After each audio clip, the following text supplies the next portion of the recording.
And his first batter will be Lenny Dykstra. Dykstra hitting .277. He has 10 home runs, 40 runs batted in. Dykstra in the Pittsburgh Pirates series, 3 for 15. And against the Cubs, he's hitting .263. The first pitch, ball 1.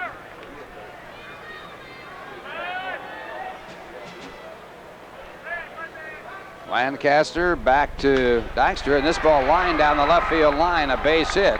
Over there quickly is Palmeiro. Dykstra, though, able to go on down to second base as Palmeiro can't handle the ball. Now Dykstra decided not to go to third.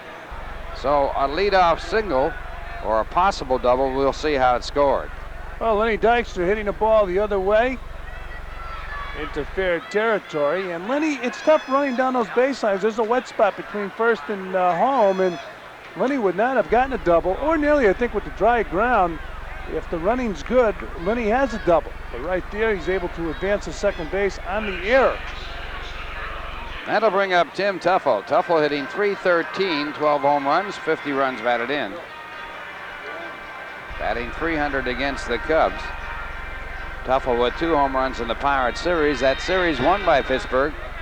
They won 2 of the 3 ball games, all 3 tough games and long games, and the Pirates climbing out of last place to go ahead of the Cubs with their victory yesterday. And the first pitch to Teufel, grounded out toward third. Moreland has it. He guns to first. Now a play at third, and the throw from the first baseman Durham way offline. And Dykstra, a great job of base running, going over to third on the out. A real good base running by Lenny Dykstra. Here's Teufel putting the ball in play. Moreland making the catch and looking at second base, going to first. Talk about tough to throw guys out. Leon Durham throwing to third base, and Dykstra easily sliding in ahead of the throw. The throw is way offline. I think more guys will attempt to do that with speed like Dykstra when the ball's hit and it's thrown over to Leon Durham. So a runner at third with 1 out on the good base running, and the batter will be Keith Hernandez. Keith hitting .298 for the year, 17 home runs, 85 runs batted in. Keith, a grand slam home run in that series with the Pittsburgh Pirates, a rather disastrous series for the New York Mets. Mets dropping to 2.5 games back of the St. Louis Cardinals. This ball hit hard, a base hit to right field, and Dykstra comes in to score, and the Mets lead it by a score of 1-0. I think it could be a good series for the Mets. Obviously, if they win, it's always a good series, but they're playing the day game as you look at that base hit again off the bat of Keith Hernandez, ball out over the plate, and he pulls it in the hole. They're playing day games here in Chicago. They're playing against the Cubs' best pitching, Les Lancaster and Rick Sutcliffe. The Cardinals have to be optimistic, but they're playing at night, so if the Mets can win during the day and have that score sitting up there at Busch Stadium, puts more pressure on the Cardinals who are playing the tough Phillies. And now the batter would be Darryl Strawberry, and Darryl takes for ball 1. Strawberry hitting .281, 38 home runs, 97 runs batted in. And Darryl with 3 home runs against the Cubs this year. Looks again, ball 2. 2 balls, no strikes. Darryl hitting .354 against Chicago. In his last 8 ball games, he's hitting .379. And the fastball is fouled back out of play. Strawberry in his last 15 games with 7 home runs and 20 runs batted in. Mets leading 1-0 when they have scored the first run of a ball game. They have won 54 and lost 26. Keith Hernandez, the runner at first, and that pitch a ball for ball 3. Well, Ralph, you and I had a discussion earlier in the year, and I mentioned I wouldn't trade this guy for anybody in the National League. You mentioned Eric Davis. Would you trade him for Eric Davis today? Well, his stats now are equal to Eric Davis in the home run division. And that pitch ball 4, and Strawberry producing, he can. Don't know whether Eric Davis could do that, and Darryl has proven he can handle that. So there's a pitch for ball 1 to Kevin McReynolds. McReynolds hitting .279, 6 runs batted in. Strawberry a threat to steal whenever he's on base, but behind Keith Hernandez in this occasion. And the count 1-1. Darryl with a total of 28 stolen bases, 2 shy of the 30-30 club. Hernandez, the runner at second, Strawberry at first, the fastball a strike. So the count 1-2. The Mets could really use a couple laughers. here in Chicago, preferably with them winning. Mets practically have to win these 2 games here in Chicago. They have 13 games left, 5 of them at Shea Stadium. And they're 2.5 games out. They are 3 games back in the loss column. That pitch a ball, so the count 2-2. And a big series coming up Wednesday and Thursday nights at Shea. The Montreal Expos come to town. Montreal with 4 games left with the St. Louis Cardinals. That could be a break for the Mets. And that pitch, a fastball foul back the first. 1 man out, the Mets leading by a score of 1-0, and McReynolds takes the curve in the dirt. Good play on it by the catcher Berryhill. And the runners hold, and the count goes to 3-2. You have 2 infielders covering bases, so it opens up the infield. But you have to worry about the strikeout. They don't go, and that pitch strike 3. So Davey Johnson called it right as he holds the runners. I'd never have him go in a case like that. Oh, you just can't. Of course, if the runners are going, he probably would have been swinging. Yeah, you have to guard the runners. I'd have him go. There's no doubt. That's a good pitch right there. Davey's been an aggressive manager, so you come into Chicago and you're coming off a tough loss yesterday in Pittsburgh, you might as well be overly aggressive. So the strikeout for the second out of the inning, that brings up Gary Carter. Carter hitting .238 with 19 home runs, 78 runs batted in. And the breaking ball for ball 1. Carter hitting .314 against the Cubs this year with 2 home runs, 9 runs batted in.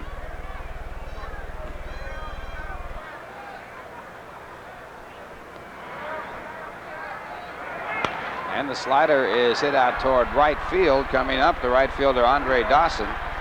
And that'll do it. So the Mets get 1 run on 2. And his fastball for ball 1.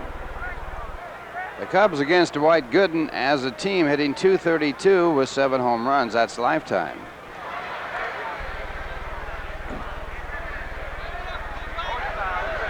And again, the fastball, 2 balls, no strikes. Dwight in his last outing pitching his best game of the year, a 3-hitter, striking out 11. One of the pretty ball girls used here at Wrigley Field. There's a strike, it's 2-1. Again, the fastball. Cubs with a team record for home runs, 197.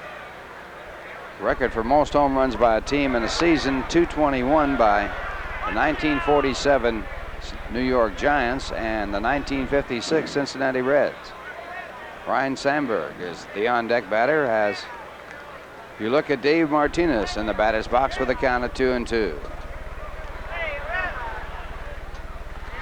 Curveball, did he swing? And he did.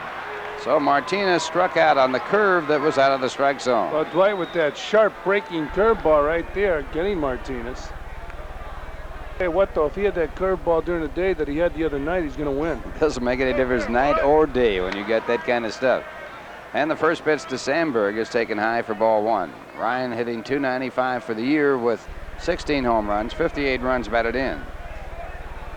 Batting .263 lifetime against Dwight Gooden with 1 home run. Curveball and chopped out toward Santana at shortstop. They pick up the out. Well, we've talked so much about this wind blowing out here at Wrigley Field. It's blowing. And the fastball, a strike call. Palmeiro hitting .188 against the Mets this year with 1 home run, 1 run batted in. Cubs and day ball games, and they have no lights here with a record under 500. And that pitch is swung on and missed, strike 2. Cubs have won 44 and lost 52 during daytime games. They have never had lights here at Wrigley Field. Controversial issue. They're going to have to get it sooner or later, or they'll move out of the ballpark. They might want to move out of the ballpark. It's a great ballpark, but it's big business now. You got to put more seats in. And the 2-strike pitch outside, 1 ball, 2 strikes. Cubs have drawn well. They're very close to 2 million. They've drawn 1,910,000. An average 26 and a half a game. And this ball hit out the left field where Kevin McReynolds makes the catch. So the Cubs go in order. 1 strikeout for Gooden, and Anderson batting for the first time Hitting .271 for the year with 35 home runs, 92 runs batted in. Les Lancaster on the mound for the Cubs, and the fastball for ball 2. Les Lancaster is an interesting story. He was a non-roster invitee to spring training, and he was sent to their AAA club twice. And before spring training was over, he was called back because Scott Sanderson started the year on a disabled list. And a high pop-up to the first base side. And the ball taken by Durham, and Johnson is out. Johnson with a tough series in Pittsburgh. 2 for 13 there, and now popping up his first at bat at Wrigley Field. Scott Sanderson, by the way, when he returned, Les Lancaster was sent to the minor leagues, and he's been optioned twice during the course of this season. And he's got 7-1 record. Really has done a job, although no one expected him to do that job. He wasn't even drafted. It's a great story. And the fastball to Santana, a strike. Raphael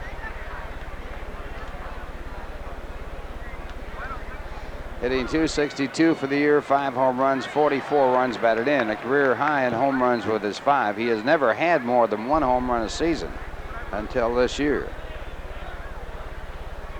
2 strikes to count to Santana. Ground ball to Sandberg, a good play at second base. And the throw to first base for the out.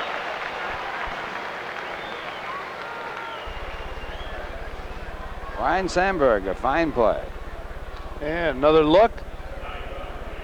Santana hitting the ball with more authority this year, even his outs, and there's a fine play by Sandberg.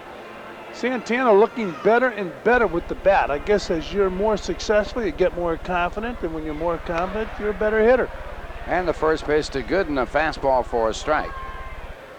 Gooden with 13 hits this year with 58 at-bats, batting .224. And the breaking ball. 1 ball, 1 strike. Mets leading 1-0. A quick run in the first.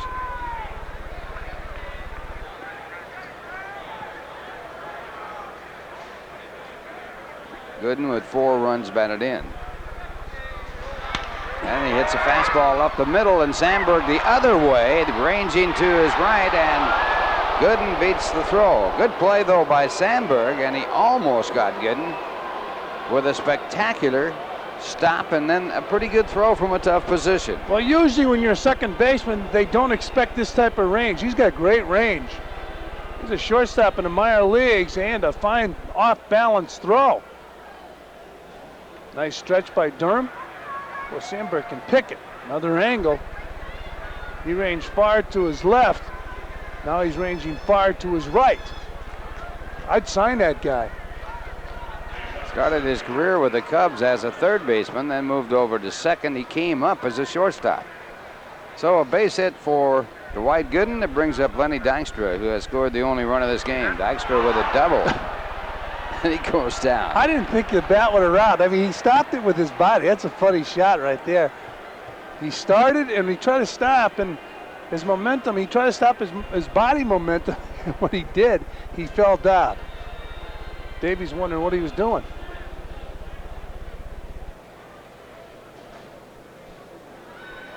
Keith Hernandez talking to Davey Johnson. Keith with the RBI that put the Mets up 1-0 in the first inning, scoring Dykstra from third base.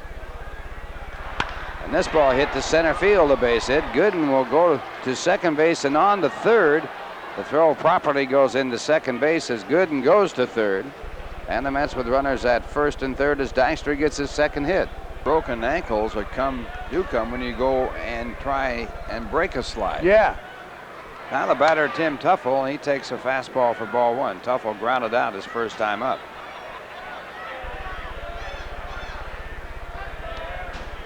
Mets leading 1-0, runners at third and first. And that fastball right in there. 1 ball, 1 strike. Teufel batting .300 against the Cubs this year.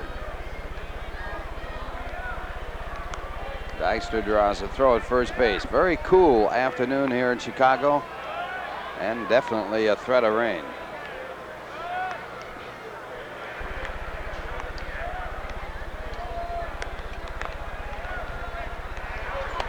And that pitch Ball 2, 2 balls and 1 strike.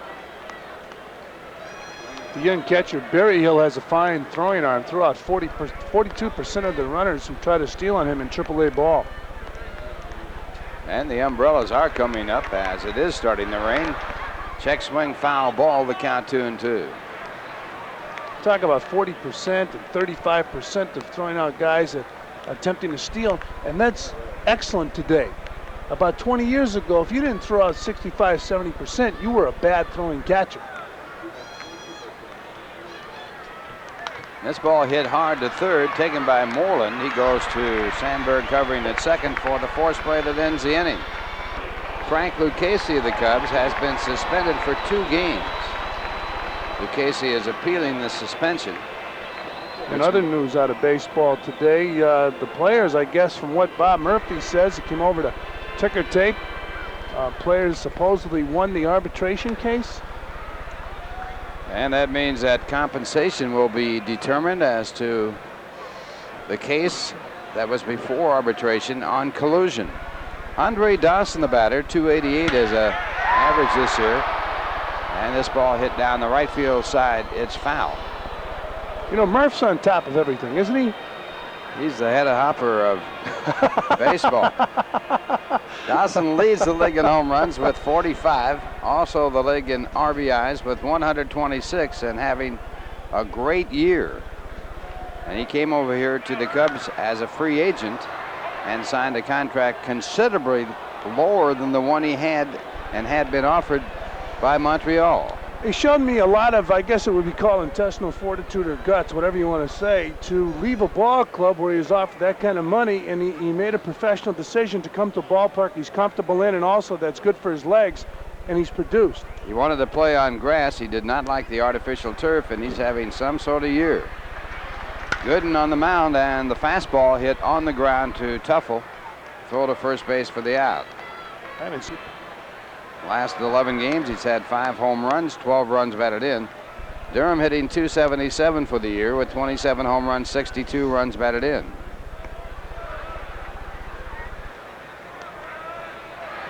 And Gooden's fastball, 1 ball, 1 strike. Durham hitting .271 against Gooden with no home runs and 1 run batted in, lifetime. And there's that good curve.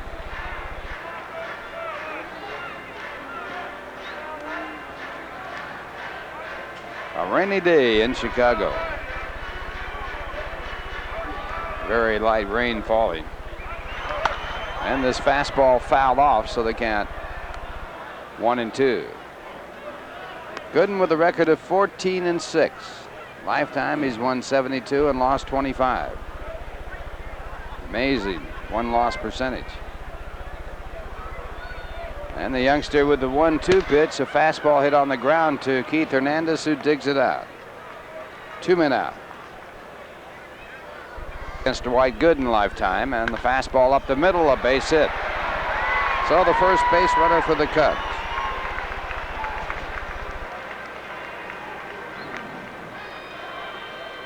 Well, Moreland's the first Cub really take that good rip against Gooden, hitting the ball right back up the middle. A lot of times a good pitcher will get you to change your swing. I mentioned Andre Dawson. There's a guy who usually goes up and takes a tremendous rip, and Gooden's an outstanding pitcher, and he has that good stuff today. And Dawson ended up just flicking the bat at the ball. Of course, Moreland going up and taking a pretty good rip and picking up a base hit. And that'll bring up Mike Brumley. Brumley hitting .188 with 1 home run, 8 runs batted in. And the curveball for ball 1.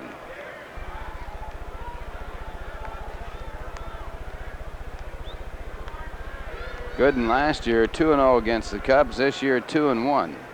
And lifetime he's won 12 and lost 3.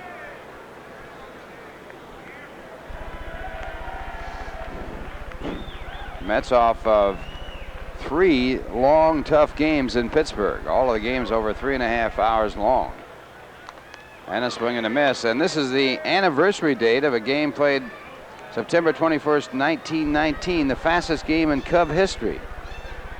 And they played it in 58 minutes. Over at Cleveland Alexander. Cubs won it over the Braves 3-0. Fastest game ever played, 51 minutes. That'll never happen again. No. not with television. Catchers going to the mound, taking their masks off. Heard a great story. Grover Cleveland Alexander pitched here most of his career with the Cubs, won over 300 games, I believe, and they were having a clubhouse meeting. He was traded for insubordination. They were going. What a pitcher he was.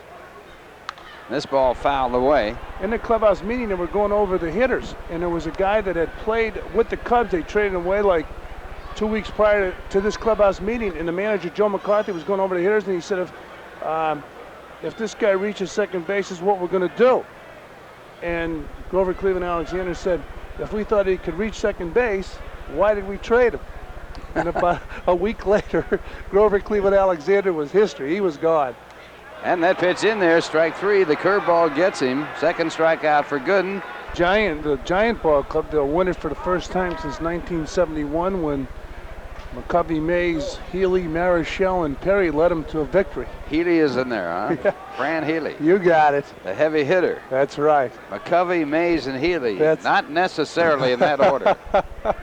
First pitch is ball one to Keith Hernandez, who has driven in the only run of the game. A single to right field to score Dykstra back in the first. And a foul ball off to the left side. Ball way out of play, and the count 1 ball, 1 strike to Keith. Ralph, you're talking about the American League, the Detroit Tigers. When you look at the most valuable player in that league, obviously you think of George Bell. But, of course, Mark McGwire might get some votes. What about Alan Trammell having a tremendous season? And this pitch, fly ball out toward left field, coming up as Palmeiro. And he makes the play. Trammell having an outstanding year. And an outstanding shortstop. You know, offensively, he's third in the league in hitting 339. Runs batted in, he's got 99. Not too shabby for anybody, including a shortstop. When you think of shortstops, you really don't basically think of home runs and runs batted in. But, of course, Ernie Banks playing here at shortstop for the Cubs, a great home run hitter, hit 49 home runs 1 year. First pitch to Strawberry, a strike. Now, line drive to left center field, a bullet hit out there. Palmeiro over to cut it off, and Strawberry will settle for a single. Well hit ball by Darryl Strawberry. Darryl had walked his first time up. Darryl Strawberry, a guy who will hit 40 home runs this year. Sets a Met record with his home runs this year, and a good chance, as Fran said, to hit 40. He has 38, and he has a great chance to have 30 stolen bases. He has 28 now and become a member of that 30-30 club. Only 8 have had 30 home runs and 30 stolen bases in a season. Strawberry a short lead, and the first pitch to McReynolds swung on and missed, a breaking ball, strike one. Mets leading 1-0. Reynolds struck out his first time up, called out on strikes. Strawberry again, not a big lead. And the breaking ball, 1 ball, 1 strike. Just fall down and you're back. But to get going from that standstill position's tough. Well, again, the breaking ball for ball 2, 2-1. Good running situation right now. Perfect count. That walking lead, if he could get that down to perfection. The guy who I watched execute that walking lead with, he was the best at it, was Amos Otis. Former Met player Amos Otis. There goes Strawberry, and the pitch is swung on and fouled back out of play. So Strawberry back to first. The count 2 balls, 2 strikes. Although the Mets behind 4 times in that game before they won it. 2-2. Strawberry doesn't go. This ball hit out to deep left field. Going back is Palmeiro. It is going to be caught. So Palmeiro in the well, the deepest part of the left center field area, taking that ball right against the ivy-covered wall. As Ralph said, when the ball was hit, it looked like it was going.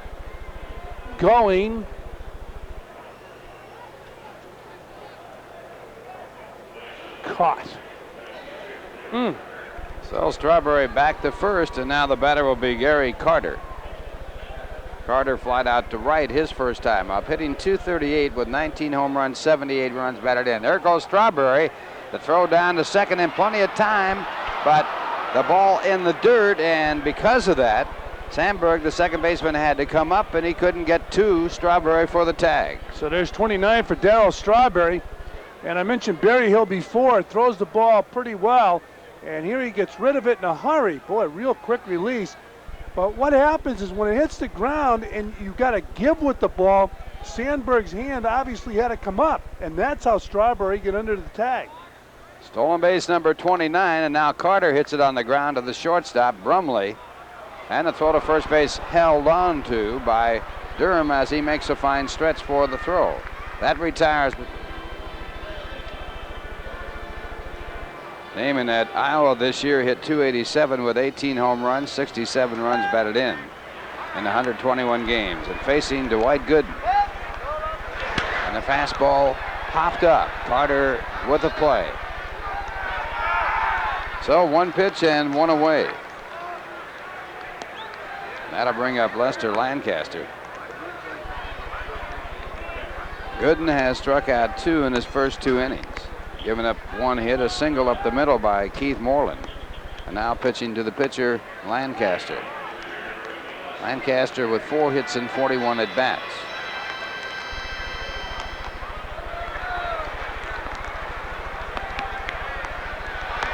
And the fastball hit out to deep center field. Going back is Dykstra, and he puts it away. It's 2 pitches, 2 men out.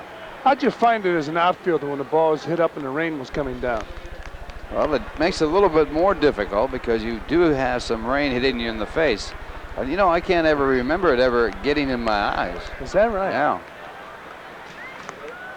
Speaking of your playing days, that was a nice ceremony the other night, Three Rivers Stadium in Pittsburgh. Fantastic. They really did a wonderful job. Oh, they did. Nice job. I'll tell you, at the reception prior to that, I was in the room, and the lady that was passing out the champagne said, well, maybe you'll want to have 2 for your father's toast.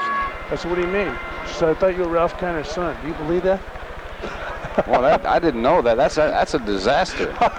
Imagine having your whole life with me in the house. Oh, I couldn't handle it. I'll guarantee you my father switched places in a hurry. You would have gone to school, boy, I'll tell you that. A long did. way away. I did, believe. Oh. And the pitch back to Dave Martinez is low on the count, 2-0. Martinez struck out on the curveballs first time up. I took it as a compliment, though, Ralph. Your family, handsome family. I really was happy to have them there. First time they've ever been to Pittsburgh together. My oldest son, Michael, and my second son, Scott, my daughter, Casey. Actually, her name is Catherine Chafee, but we always call her by the initials KC. And Casey Stengel always thought I named her after him or for him. I never told him any different. That's funny. Rain coming down a little bit harder now as we play here in the bottom half of the third. There's that curveball again, 2-2. I thought when a woman said, why don't you have 2 of these, I thought she was going to say because you look like a drunk. Well, the toast certainly was welcome, and it was a very well-handled ceremony. And, of course, Bob Prince, the great broadcaster for the Pirates, who is now dead, had his wife was the one that had a nice presentation for me. There's a line shot to left by Martinez that drops in front of McReynolds, and that's the second hit off Gooden. Speaking of Bob Prince's wife, I thought she was very, very good. I bet there were some laughs in that house. She had a good sense of humor. She had to have. Yeah, I'll bet. There's an idea about the rain here at Wrigley Field. Frank Pulley, the home plate umpire. They might cover it up right after this inning. They probably have a bad forecast. They're going to get this game in because it's so important in the pennant race, keeping in mind that Philadelphia will be in St. Louis tonight. And, of course, the big problem here is if it gets dark enough, you can't play because there are no lights. I think it's so important. I mentioned it earlier that the Mets obviously, well, they're going to cover it up right now. Good move. The Mets have to win because, and the big thing is if they win and it goes up in that scoreboard in St. Louis, more pressure on the Cardinals, who right now or have been playing without Jack Clark. So they're going to cover it up here at Wrigley Field. And as we have a rain delay here at Wrigley Field in the bottom half of the third, 2 men out, the Cubs with a time run at first base, and Ryne Sandberg, the scheduled batter. You know, Ralph, we were talking about managers before, and how it's changed over the years. I heard the author David Halberstam talking the other night on an interview on CBS, and he mentioned that he's writing, I guess, kind of a nice little book on the Red Sox-Yankee 1949 season. I don't know why that sticks out in his mind, but he said, and his statement was interesting to me. He said it's when life was simple in baseball and the manager had all the power. Do you think managers have much power today? Very little power in most cases, as the agents of the ball players have an awful lot to say. And of course, the owners of the ball clubs get involved because of the tremendous amount of money being paid the players. So it's very important that they're involved in the situation. Well, Jerry Holtzman talking about that, fine writer out here in Chicago, fine baseball writer, was talking about the pressure on general managers and players. And he mentioned how, you know, a team today can draw well over 2 million people.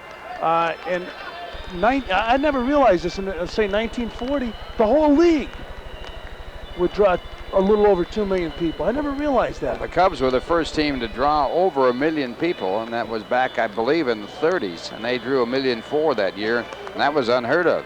And everything else never even got much of a call. Wow. Because the team was bad.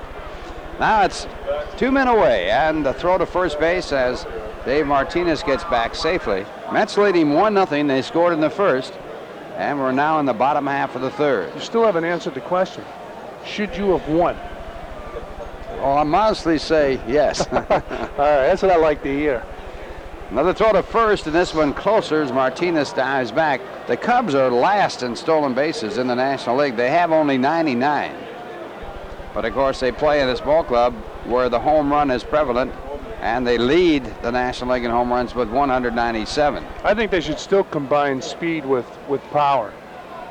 All your real good teams, the championship teams, usually have those two real fast men in the number 1 and number 2 slots in the batting order. Which has become sort of a benchmark of good ball clubs. 1-2 hitters, the leadoff batters, getting on base for the power hitters that come up usually after. And this pitch is taken in there, a called strike. Breaking ball, as Sandberg did something that really doesn't make a whole lot of sense. What's he scoring around for here? Especially the year he's having here, and you just mentioned it's a great ballpark to hit home runs. Sandberg grounded out off a curveball his first time up, and now a little work on the spikes by Martinez, the runner at first. The track is now wet between first and second and third. So obviously a real good tarp here at Wrigley Field in Chicago. Martinez, a fairly good-sized lead, and the pitch to the plate, a ball, 1 strike. Tell you, if I didn't have speed and I was the general manager or manager of another team, when it rained, I'd make sure the field would get wet. Well, they did that in San Francisco when Maury Wills was playing with the Dodgers. They watered down the base pass, so he couldn't steal. Another throw to first, and again Martinez back. Martinez with 15 stolen bases. He represents the time run. 2 men away.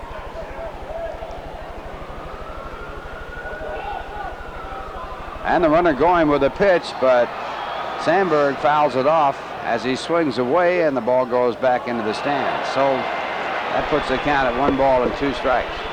On that attempt to steal, it looked like Sandberg was trying to hit the ball behind the runner. Yet Santana covered the base and Tuffle stayed in position. At one time that was fashionable to try to hit the ball behind the runner on a hit and run. But then about 10 years ago they started thinking, well, just hit the ball, put the ball in play on the ground. One of the best hit and run players ever was Billy Herman, who played here for the Chicago Cubs part of his career, also played in other places. Managed in Pittsburgh in 1947. He went in the Hall of Fame the same year you did. He certainly was a good hit and run man. Now the runner going with the pitch. The throw down to second is not in time as the ball goes off Santana's glove. Santana late in covering as he was in Sandberg with the time run now at second, 2 men away. And Gooden goes to the curveball that bounces out in front of the plate, picked up by Carter, and it is ruled a swing. So Carter tags Sandberg on the strikeout to complete the strikeout, and that does it. So 1 hit and 1 man left at second as Gooden gets his third strikeout, and the score at the end of 3 as Tim McCarver joins Fran Healy. That's 1, and the Cubs nothing.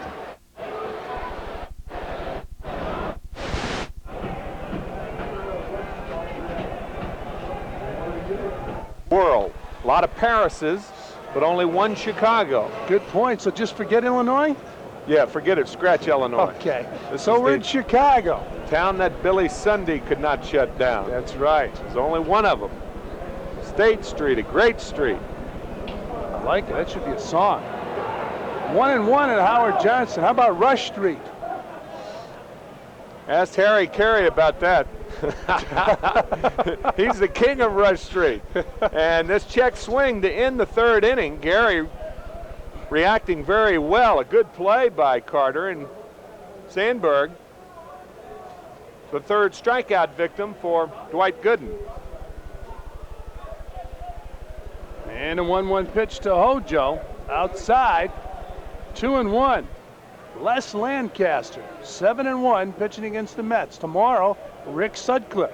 Ralph and I just talked about Sutcliffe's chances for the Cy Young Award.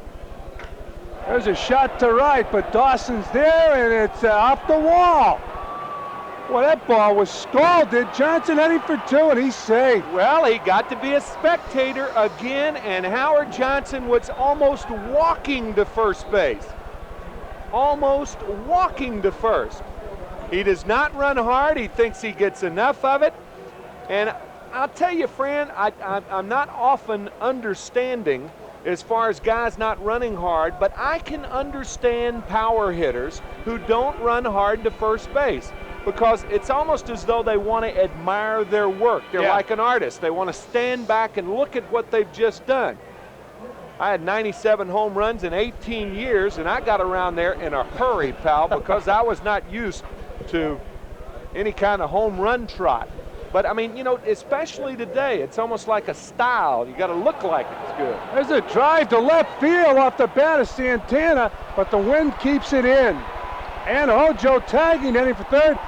Now he makes up for relaxing to 2nd. He hustles to 3rd. Nice going. That's exactly right. Outstanding base running by Johnson. If you remember back that far in the 1st inning, it was about 2 hours ago. That's right. When Len Dykstra went to 3rd on a ground out on the left side of the infield.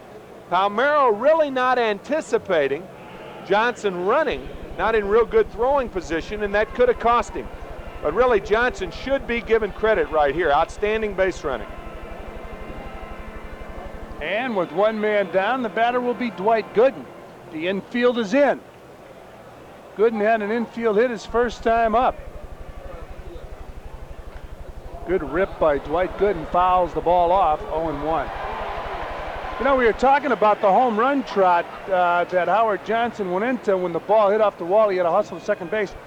From what I understand, really the first guy that used to admire his home runs, well, at least Reggie Jackson told me the guy he imitated was Harmon Killebrew. He said he was the first one ever to see.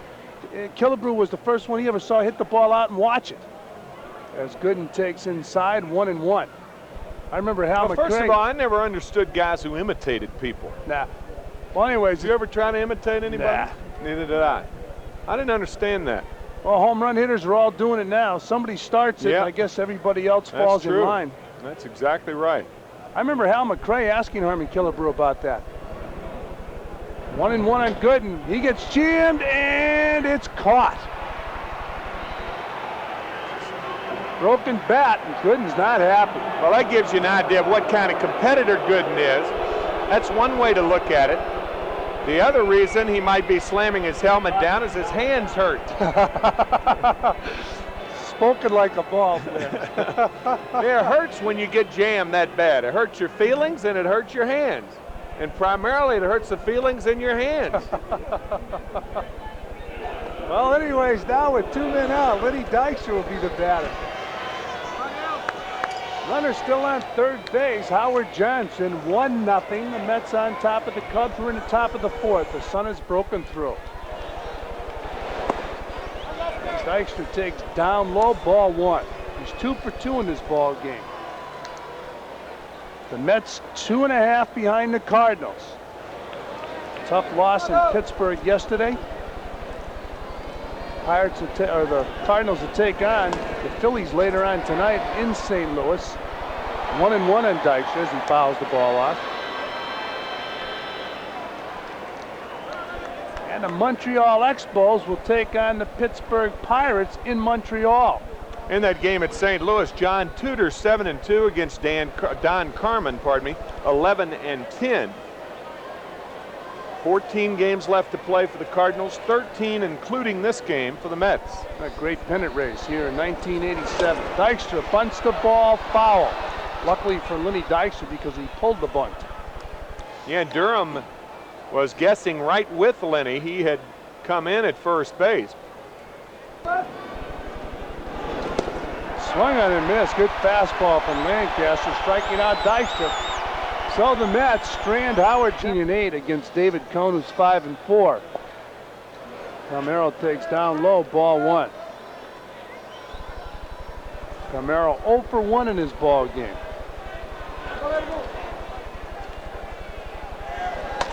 There's a drive to right field, way back, and it's out of here. Home run, Palmeiro, and the Cubs have tied the Mets at 1.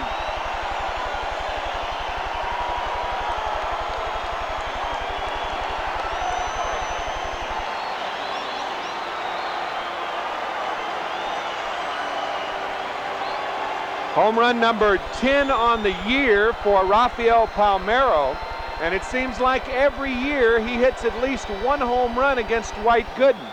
His first major league home run against Gooden last year in the division clincher, a game won by the Mets 4-2, and that's his first home run this year and third lifetime. Can you tell me where he hit his other one? A little trivia today, pal. All right, as Andre Dawson steps in and fouls the ball off. 0-1. This is a good one, too. Give me that question again. There's a good swing by Palmeiro. That ball up and in, a quality Dwight Gooden fastball, and you see now why Palmeiro is considered an outstanding prospect with a good, quick, compact swing. 0-1 on Dawson. I need two major league home runs for Palmeiro off of Gooden, but 3 lifetime. Where'd he hit his other one? Fouled out of play. 0-2. How about a ball? No. Double. No, it can't be double. No, amateur ball. I was going to say the next amateur ball, but where? Amateur ball. Tampa? Close. South of there. Miami in high school. Rafael Palmeiro hit a home run off Dwight Gooden in high school as they played. Hillsborough High played the school, and the name escapes me right now that Palmeiro went. How come?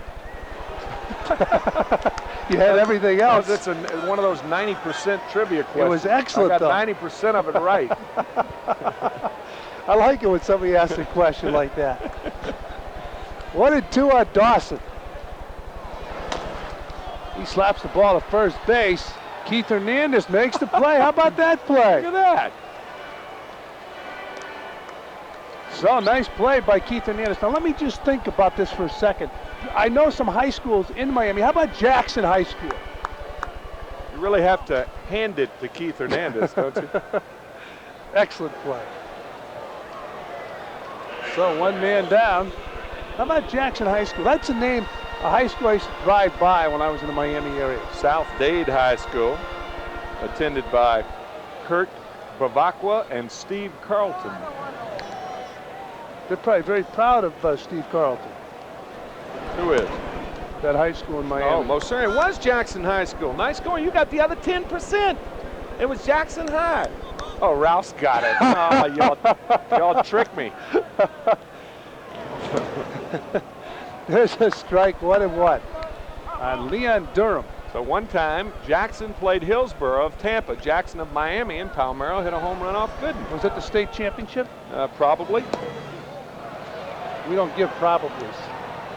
I do. It's my question. Oh, that's right, I forgot. 1-2 on Durham. I like the question. So now Gary Carter giving a sign to Dwight Gooden up high, 2-2. You know, Fran, the Mets have played so many tough ball games lately and so many long games, the 14-inning game yesterday, that sometimes the length of the game outweighs the importance of the contest. That's a good point. And a high chopper, Hernandez takes it himself. 2 down. I mean, this team really right now is bone tired. Playing that game yesterday, flying from Pittsburgh here to Chicago, you gain an hour, which is helpful. But boy, I mean, you have to jump start those bodies sometime. Kevin McReynolds hit a ball earlier in this ball game. If he hit it when he was rested, he'd had a home run. Ball stayed in the ballpark. He had kind of a lazy swing. It looked like you're swinging a day game after a night game. Or a second game of a doubleheader swing, yeah. 2 men down now, and Keith Moreland, a batter. He singled his first time up, and he fouls the ball out of play. Strike 1. Keith going for the yank on that swing right there. He was trying to jerk one out of the park with 2 out, nobody. You know, Moreland is a very intelligent situational hitter. If he's leading off an inning, he's inclined to try to get a base hit. Naturally, it'd take a home run, but he doesn't really go for it. But by the way he swings the bat, a lot of times you can tell what he's thinking and what he's going for as you see those ominous-looking clouds. Here 2 days before the autumnal equinox, right? That's exactly Isn't that the 23rd? Right. Yes. You get that right in the money. Very much. Fly ball right field. Darryl Strawberry's under it, and he makes the catch, and that'll do it for the Cubs. But they picked up a run on a home run, and after 4, it's all tied at 1. Tickets are still available, so you can call 718-507-TIXX for more information. And Tim Tuffle's the batter. He takes a strike from Les Lancaster. Lancaster going after his 8th victory of the season. A ball is popped up, shallow left field. Brumley going out and makes the catch. So Mike Brumley gloving that punt. Here's a guy who picked up his 2000th hit the other day, beating out an infield hit at Shea, and he takes a strike. Keith Hernandez. Will Keith get 3,000 is the question. He could. He hits a shot into center field. Martinez there makes the catch, 2 down. In the history of the game, there were, I guess, about 17 guys that had 3,000 hits. And only 3 of those guys had lifetime averages lower than 300. And you played with 2 of them and played in the World Series against 1 of them. There's a strike. Lou Brock. You got it. Carl Yastrzemski. Yeah.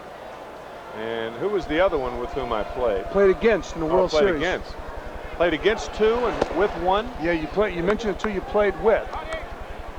I'm sure you could have figured that I one played out. against another one, Al Kaline. That you played against Al Kaline, right? So you played with Brock and Yastrzemski. And I played against That's Yastrzemski too. That's right. In the World Series in '67.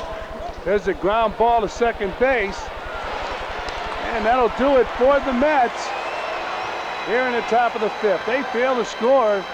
And at the end of 4.5, it's all tied at 1.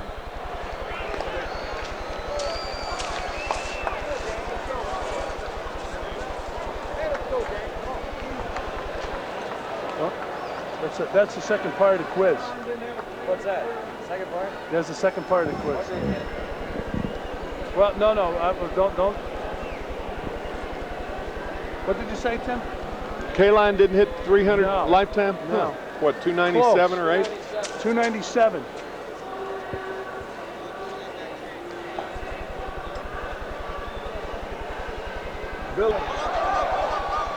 Foul ball. Lou Brock. No, but close. Well, it has to be one of the 2. Well, I mean, one of the 3. You were close. Yastrzemski. Excellent. Right in the money. Only 2 guesses.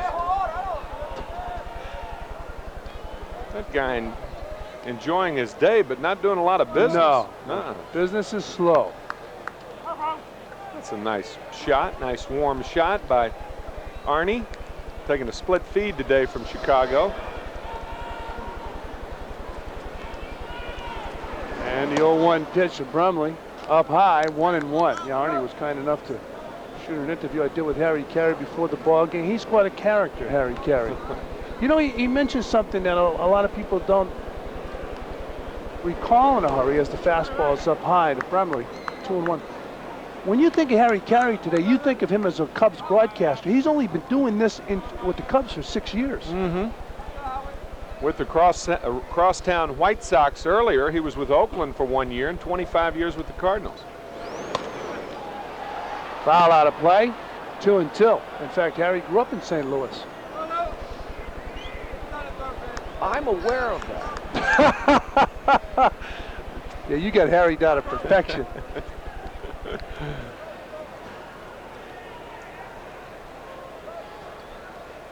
Two balls and 2 strikes on Mike Brumley. Harry had me down to perfection in 1969. He'd say things like, Let's see, for McCarver, that's 13 out of 72 thrown out. He's got to go. Did he? oh yeah. What did he say Oh that? yeah, and I was traded that winter. Traded in the Dick Allen trade, Joe Horner, Byron Brown, and Kurt Flood and I. Then Flood refused to go, and Willie Montañez, the player to be named later. Nobody could pronounce Willie Montañez's name like Ralph Kiner. He had that name down to perfection. 3-2 on Brumley. That's a funny story, Harry saying that.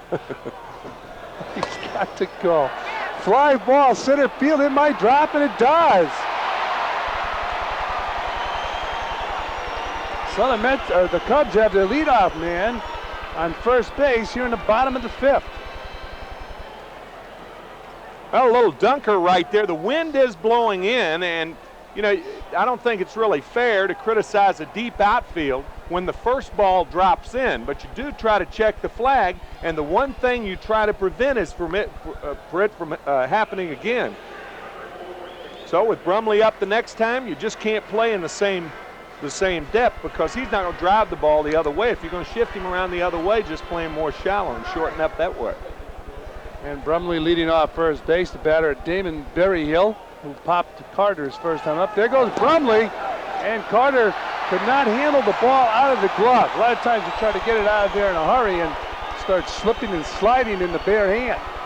Well, it's lucky that he couldn't handle the ball out of the glove, because he had no chance to get Brumley. See, a lot of times you don't catch it cleanly and you reach in there and you got leather instead of baseball, but Brumley had a terrific jump.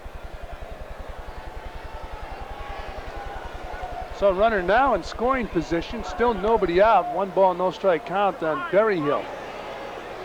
Damon Berryhill. Swings at that high heater. 1-1. Steve Stone, who works with Harry Carey, was telling us before the game about 2 days ago in St. Louis, the Cubs were having all kinds of trouble. And Harry goes on the air and says he'd like to have all Little League coaches, and if you're a parent, don't let the Little Leaguers watch this game. You'll get in bad habits. Oh, he is a character. Just saw Brumley leading off second base, and Berryhill takes a curve for a strike. Only Harry Carey could get away with yeah. working for a television station and recommending that people watching turn off their sets. I know, only Harry. Oh, he is something.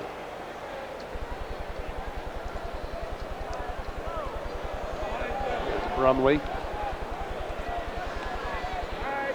Whoa, well, that's a good way to hurt your arm. Oh, and look, he's shaking that arm right now. Oh, boy.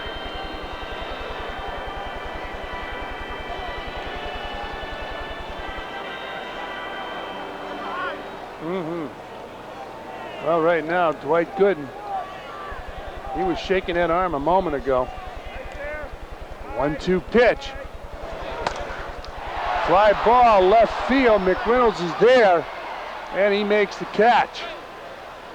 1 out. If you're going to throw a ball, throw it, because if you hold it, you got a good chance of ruining your arm. And when Gooden turned to throw to second base, I mean, he had it in his mind. He was throwing. He was going to throw the ball hard. Nobody covered it. He held on to the ball. So 1 man down, and the batter Les Lancaster. That's funny, isn't it?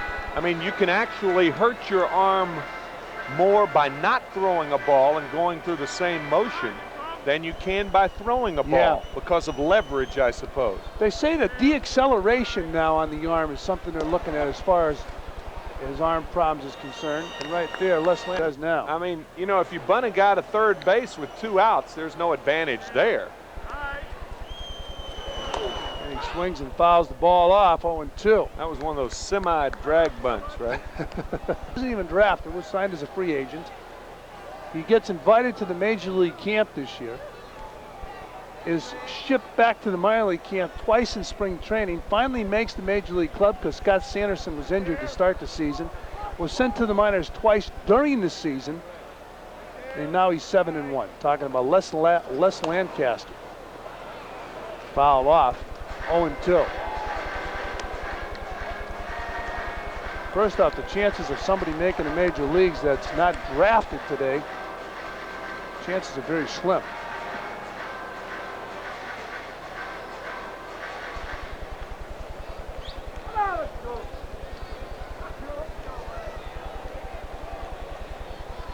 See, Dykstra has really shortened up considerably in center field.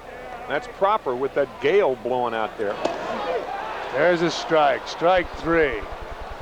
But Frank Pulley, he could pull a muscle the way he called him out. I was going to say, now you think players' style when they hit home runs. What about umpires? I know. Frank really punching Lancaster out. Of course, he's from that town of a great puncher. He's from Easton, Pennsylvania, hometown of that Larry Holmes. Oh, one of the most underrated of heavyweight champions in the history of boxing. Dave Martinez, the batter, with Mike Brumley still on second base and 2 men down. Martinez 1 for 2 in his game, a good hitter, batting .297. He fouls the ball off, 0-1.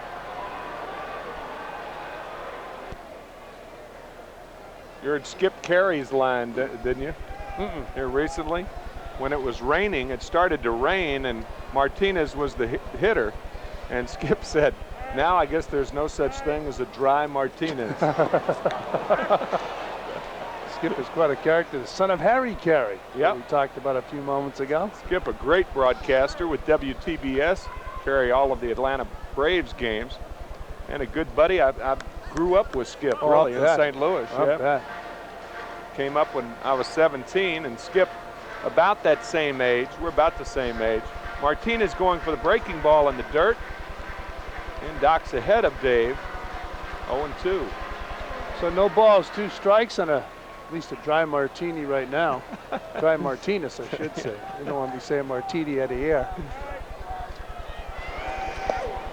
Oh boy, strike 3. Pulley's doing it all for television, a home plate umpire. We don't want him to pull a muscle, but Martinez goes down on strike, so Gooden pitching out of a jam. He's been throwing the ball well today. Cubs fail to score after.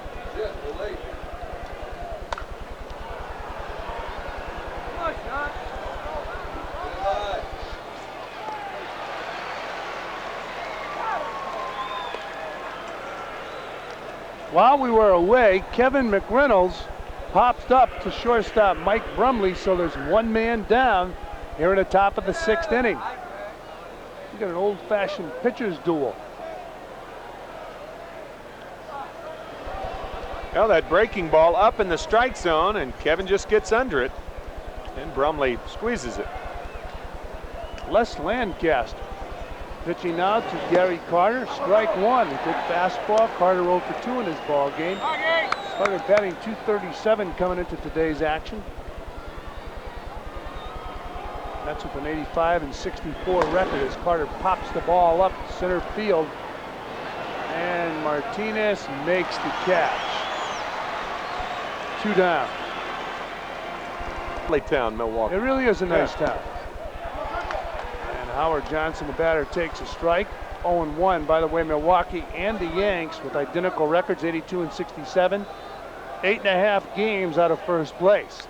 The Blue Jays a half game behind the Tigers. Ralph and I were talking before about the year Alan Trammell's having. Of course, George Bell's having a tremendous season with the Blue Jays.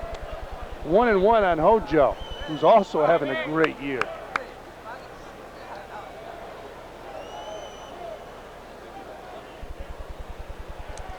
There's Davey Johnson. Speaking of that Milwaukee Brewer team, how about Paul Molitor? Having a tremendous season. Ball's popped up. Center field, Martinez is there once again and gloves it for the third out. So the Mets go down 1-2-3.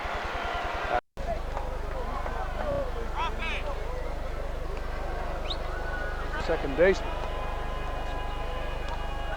Foul out of play. 0-1.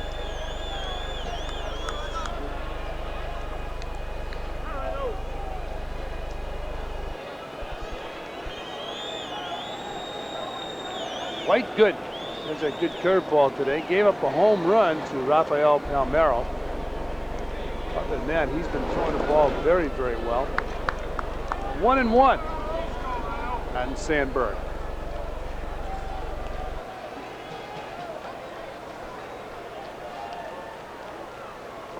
Outside, 2-1.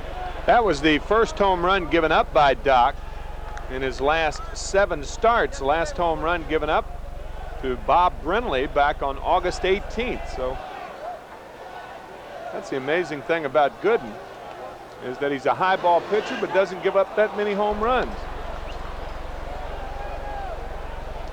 Got a shot at Davey Johnson a moment ago. When Davey Johnson got into the major leagues as a manager, so did Dwight Gooden. They showed up on a scene together.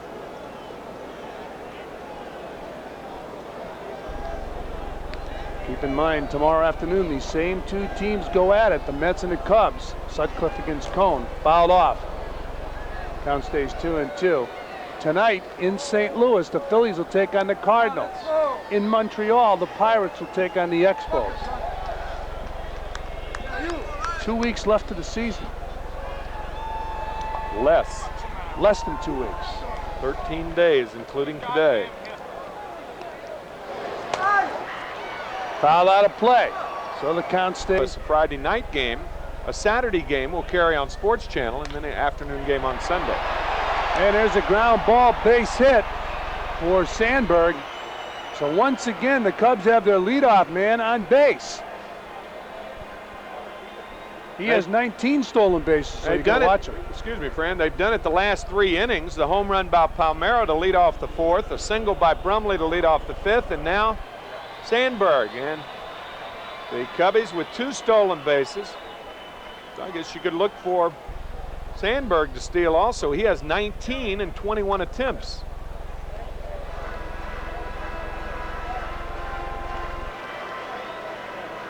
So Palmeiro, the batter, he's 1 for 2, fly to left, and he homered over the right field wall. And Gooden checks Sandberg.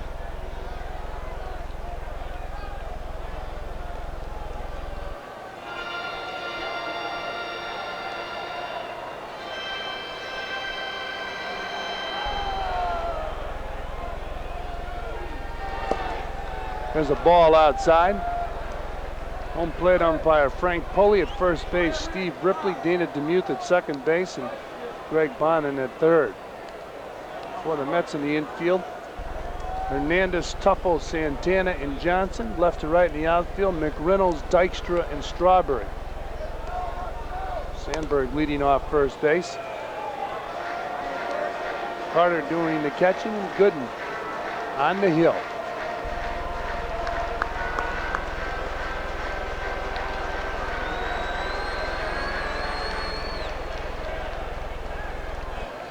There goes Sandberg. Breaking ball, strike, throw, safe.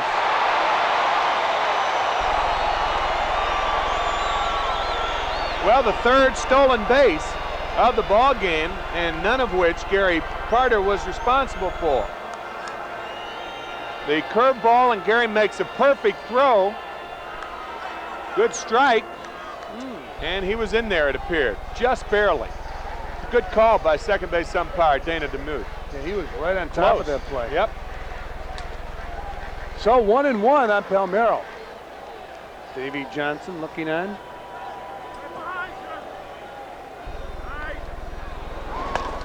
Ground ball to first. Hernandez gloves it, takes it himself. 1 down, and Sandberg advances to third. It's funny how the game goes, isn't it? Hernandez was holding Sandberg on. That ball probably, had Sandberg not run probably would be a 1st and 3rd situation with nobody out if they threw that pitch. Of course, they may not have thrown that pitch. But with Hernandez holding Sandberg on at first, had Palmeiro hit that same ball, it might have been in the hole for a base hit. Remember the old adage, well, we're going to keep him on first. We're not going to let him steal second, so we keep the hole open. Keep the hole open, yeah. They said, forget the hole. You can't look at a hole. You can't look at the hole in a donut. You have to look at the whole donut. Gabe Paul used to say that to the players. I always thought he worked for Dunkin' Donuts. He was the general manager. He says. Dawson with 126 RBIs, 45 home runs. And he checks his swing. Ooh, boy. Boy, great play by Carter. Nice try. He did everything in his power to keep that ball fair. That's a very mature argument. I wish I could have had those discussions with umpires like that. Yeah, but it looks like run 35 times. Yeah, it looks like Pulley wants to really go at it, but Gary. It was a good call by Pulley. The ball appeared to spin foul. It hit on the line, then it just spun foul. Gotta like the way they went about that argument, though, Gary. It's like two lawyers arguing instead of a catcher and an umpire. That's right.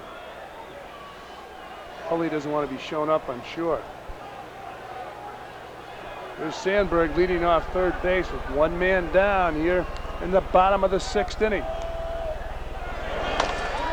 Ground ball to Hernandez to the plate, and they got Sandberg between 3rd and home. Carter gets him, and Dawson hustles to 2nd base. Looked like Keith was looking at a runner in 2nd. He made the play to home to cut down Sandberg. Well, Sandberg, I think, gave Keith the head fake. He started and then stopped, and Hernandez was going toward first. Watch. Whoop. Little stutter step, and now when Sandberg committed himself, obviously Hernandez came home. Sandberg doing a good job, and the Cubs lose nothing, but in the process take a chance on scoring a run as Dawson gets to 2nd. So Dawson on 2nd base, the batter Leon Durham. Keith Hernandez has the best and most accurate throwing arm I've ever seen in a first baseman. Me too. Ordinarily, they used to put guys at first base that couldn't throw. He does an excellent job. 2 men out. Leon Durham tries to check his swing, is unable to do so, and as you saw in the background there, Frank Pulley calling it a strike. How many times were we told by the umpire, don't turn around and show me up? And when they call a guy out on strikes, they dance around behind home plate. That's showing up the hitter. One umpire in the American League used to say, you're out of here. Lucky Luciano? No, Ron didn't do that. Helmet Head, I forget his name. They used to call him Helmet Head. I hope I don't remember it while I'm talking here. 0-1. I'm not so sure he knew they called him Helmet Head. There's a ball, 1-1.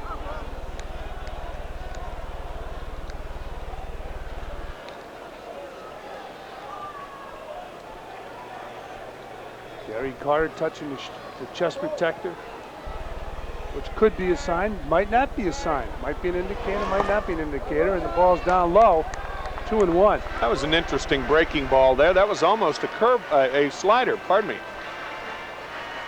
See, Gooden, we brought it up the other night when David Cone was on the mound. Any guy who's got a downer for a breaking ball, the real pure breaking ball like Gooden and Cone, are not nearly as effective from the stretch because they can't kick. They can't use the lower part of their body. Gooden, a great athlete, but he doesn't have that high kick when he stretches. So catchers would be less inclined to call for the breaking ball when Gooden's working out of his stretch. Not that you can't do it, but you're just less inclined to do it. And there's a breaking ball for 2nd base. Leon Durham facing Dwight Gooden with 2 men down here in the bottom of the 6th, and Durham fouls the ball off. Andre Dawson on 2nd base. Dwight Gooden with the ball in his hand. Dwight just spit on himself. Yeah, you got to be careful. Yeah, that's a spitball, boy. True sense of the word. Surprisingly, saliva doesn't make the ball move that much. You'd have to put a whole spittoon on top of that thing. Well, good fastball right there, misses outside. Gooden has that good heater today. And the 3-2 pitch. Swung on and missed. Strike 3. So Gooden strikes out Durham, and the Cubs leave a runner on base again here in the 6th. They fail to score at the end of 6 as Ralph joins Tim. We have a tie ball game at 1. Today's it, and the breaking ball outside, 1-1. Top of the 7th. This game delayed by rain for about an hour and 15 minutes. Little tapper towards second. Sandberg to Durham. 1 out. Well, you have a caster on. Back in the 2nd inning. That was his 14th hit of the year. 0-1. And when he popped up to the shortstop his last time up, he was really disgusted with himself. A runner on third base with 1 out at the time. Grounder towards short. High hop for Brumley. 2 outs. 11 in a row retired by Lancaster. You know, he pronounces his name Lancaster, and in Pennsylvania, the proper pronunciation of the town is Lancaster. For whatever that's worth. Here's Dykstra. Lenny 2 for 3 on the afternoon. Well, I see you were enthralled by that little bit of information. Well, I'm trying to put something together with it. I can't think of anything. He's from Dallas, Texas. That's why he pronounces it. And the general manager of the Cubs, Dallas Green. There you go. Not a lot of general managers green with envy over Dallas's situation here, though. Dallas really on tough times. The Cubs are in last place after a great start. It is not that easy being green here in Chicago. 1-1 to Dykstra. Dallas Green will have to come up with a manager for next year, as the manager presently is a interim manager. I wonder how many interim managers have faced suspension. Not too many. When Gene Michael took over the job here, and it was Michael that got replaced this year, he was thrown out of his first game. Not his fault, though. No. Little looper to right field. Dawson over near the line, and he makes the play. That's 12 in a row retired by Lancaster. Metz was 6 hits through the first 4 innings, but boy, he has shut it down since then. It's 1-1 after 6.5, and we'll be back.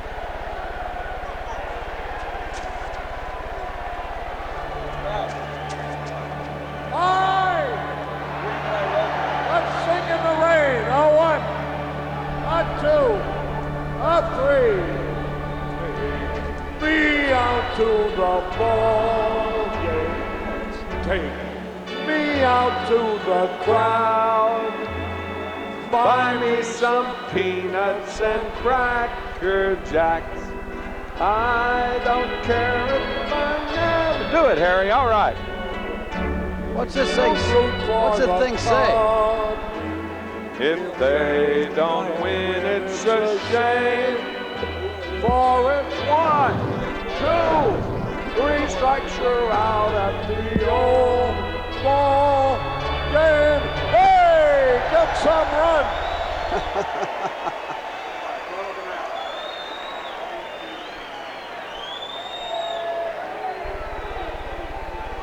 Well, Sports Channel keeps you up to date on the world of New York sports throughout. Under Darrell Royals' Texas Longhorns, they were playing the University of Oklahoma. 0-1 to Moreland. That was the first play of the game. Mm-hmm.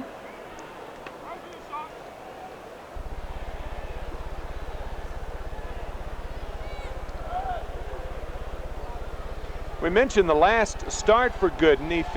He looked more composed on the mound. Today's a bit fidgety.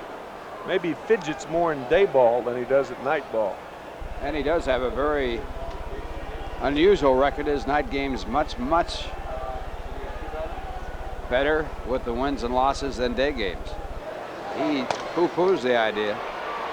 Moreland to Santana to Hernandez. 1 out. Good play by Rafi. Santana knew he had. His 3rd of the year. Line to Dykstra, and there's Lenny. And that's what we were talking about the first time. 2 outs. He did shorten up against him. And with the wind blowing in, not much of a wind here today, but it is blowing in. He shortened up in center field and was able to get to that line drive. Damon Berryhill, the batter. He's 0 for 2.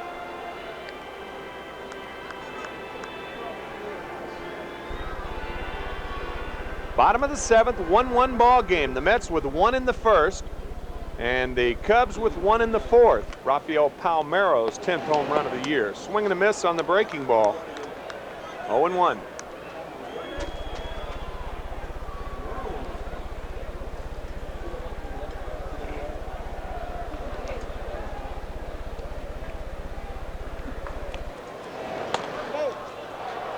Fouled out of play, 0-2. Afternoon, wherever you may be in the city. Local watering hole, library, or museum, of course, I'm talking about. Quite a few of those libraries are shut down. Yeah. Just missed outside, 2-2.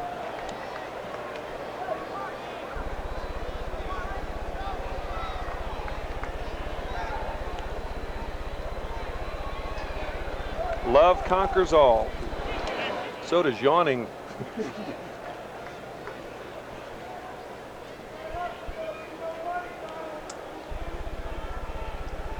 Gooden trying for victory number 15. It's hard to believe that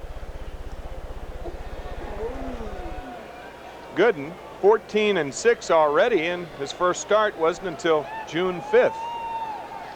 Last year he had a record of 17-6 all year long. Backs him away, 3-2.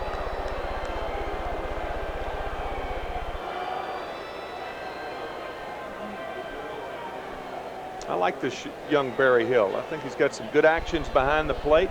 Pretty good minor league record. He's got some pop. Curveball fouled away. On that last pitch before the curve right there, looked like he was looking for the curveball as he moved into that fastball that was high and tight. And then he had a pretty good swing at the curveball on the next delivery. Still 3-2 to Damon.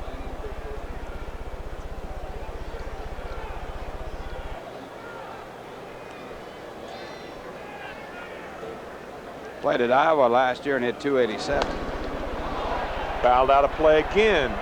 Throwing for Johnson to be on the line with Berryhill behind everything. He's way behind that one as Gooden records his 7th strikeout. It's 1-1 after 7th here at lovely Wrigley Field, and we'll be back after this. Tied on the Bobby Bonilla single in the bottom half of the inning, and they won it the next inning. Drill to left center, and Palmeiro is there. 1 out. 13 in a row, retired by Les Lancaster. Lancaster on June 24th had his first major league game start against the Mets. Left the game leading 1-0. The Mets went on to win that game 2-1. He had a no decision, but he pitched very well on that June day.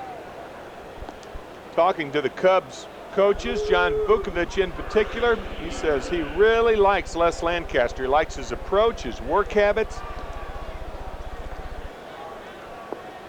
Might say, what do you mean work habits? These guys make a lot of money, and all of them should work hard. But ball players are no different than anybody else. Some work hard, some don't work hard, and some are okay in their work habit. Change up high to Hernandez. Some listen, some don't. Yep. Some care more than others. Ball and no strikes. Hernandez, the only RBI of the game for the Mets, and it's ball 2, 2-0. A perky young lady. Chicago lass. Ed Lynch now has joined Drew Hall in the bullpen.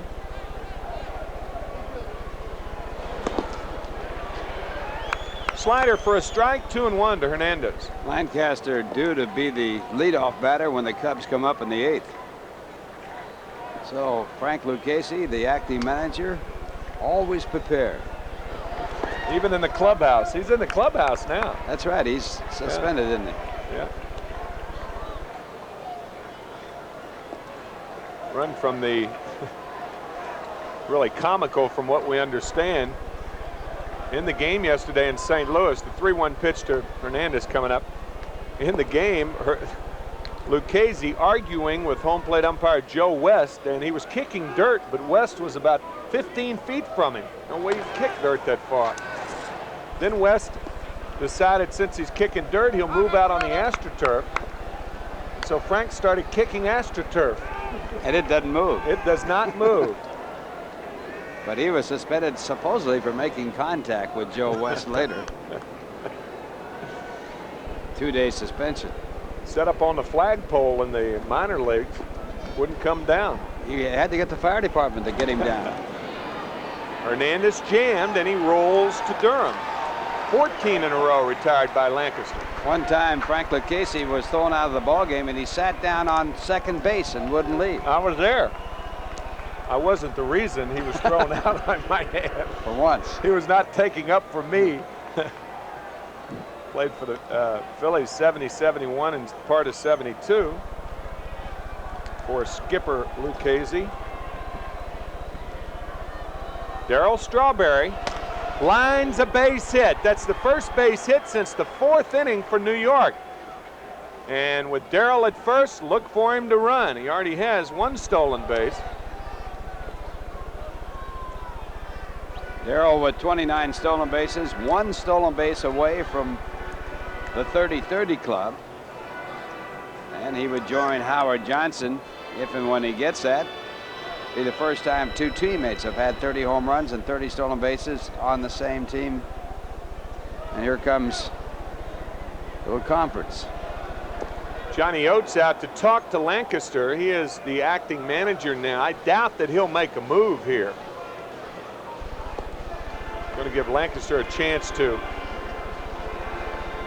win the ball game, and if he's jerked in this inning, there's no way he can win it. All right, he probably said, how do you feel? How many times have catchers heard managers ask that? Fran picked up on it early, and I think he's right, talking about the slow bat of Kevin McReynolds. Kevin, a lethargic afternoon, certainly understandable after that tough game yesterday in Pittsburgh, the 2-hour flight. Day game today, but you really got to fight against that fatigue this time of year. Rest in November.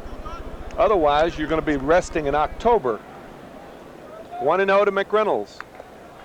1-1 ball game, top of the 8th inning. A critical game, obviously, for New York. There goes Strawberry. Breaking ball is high. The throw, not in time, and he's done it. Darryl Strawberry, a member of the 30-30 club. He becomes the 9th man to join that exclusive club, and he joins Howard Johnson of the Mets, who has already joined the 30-30 club. And the throw allows Strawberry to get down there. He did not get a good jump, but the throw is high and offline, and Strawberry in there safely. Wow, how many times have hitters been walked in front of Gary Carter during his career? Not often. This year it has happened. So McReynolds will be intentionally walked. That is the 2nd walk issued by Lancaster. And the batter, Gary Carter. 2 on, 2 out. With that stolen base by Darryl Strawberry, he joins Eric Davis, boy that he grew up with in the high school area of Southern California, who has been a 30-30 member since earlier this year. Eric Davis with an outside chance to become the first man ever to have 40 stolen bases and 40 home runs. Davis has enough stolen bases. He has 37 home runs.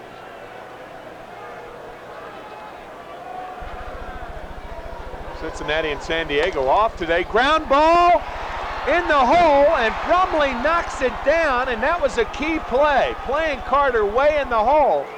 So Gary with an infield base hit, and a rare one indeed. The bases are loaded now with 2 outs. Well, this is by Keith Moreland, the 3rd baseman, and a good play by Brumley to get over there.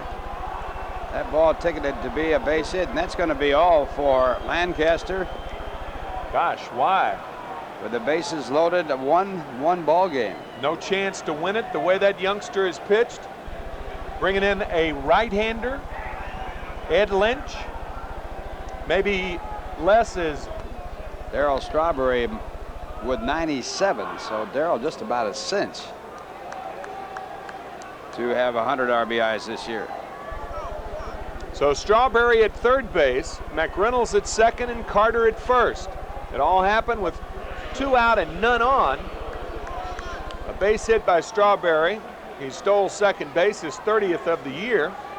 And then McReynolds was intentionally walked, and Carter got an infield hit.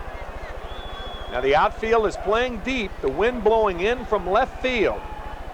1 home run has been hit in this game by Rafael Palmeiro to right field, a line drive. If it's up in the air a lot, I don't think it's going to go unless you really put a charge in it. Slider outside and low, 1 ball, no strikes. Johnson put a charge in 1 back in the 4th when he doubled it, missed being a home run by about a foot. A line drive that missed by a foot to right center field off the wall. Yeah, those are the types of balls that are going to be able to go out, the ones that drive through the wind. Davey Johnson intently looking on, 1-1.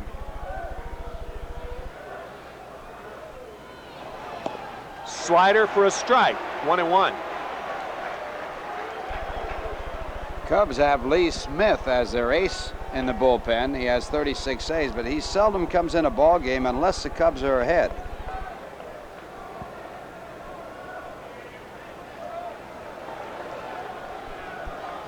Mets trying to eke out anything. 2.5 behind the Cardinals. They desperately need this ball game.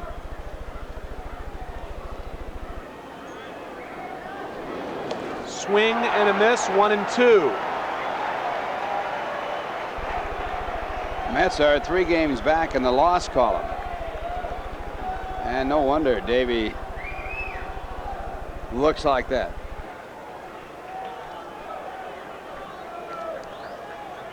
_150th ball game is a key one for the Mets. Only 12 left after this. A ball and 2 strikes to Johnson. Bases loaded, 2 outs, 1-1. We're in the 8th.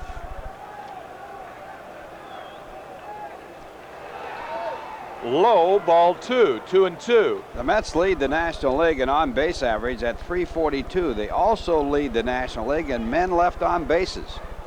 Coming into this ball game, they had left 1,113 on base.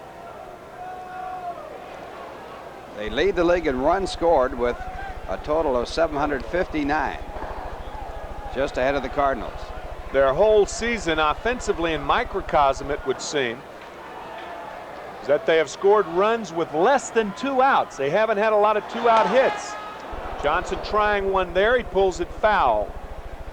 A lot of 2-out hits, it seems that they've really lacked that to drive in runs. They usually score their runs before 2 outs. Looking back on the season, so many times they've left the runner at third base with no one out or 1 out. Killed them. In fact, in yesterday's ball game, they did that. They had a runner at third with no one out and didn't get him in. Then in extra innings, they had a runner at second and no one out and didn't get him in.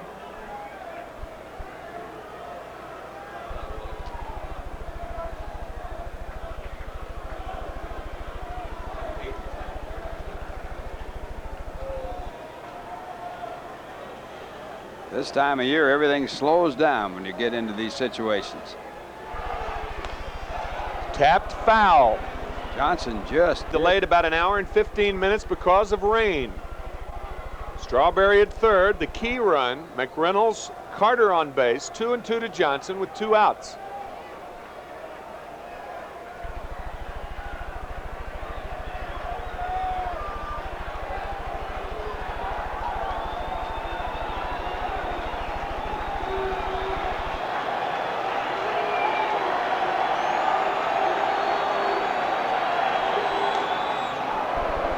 Pulled way foul. Only Howard Johnson can pull balls that far foul.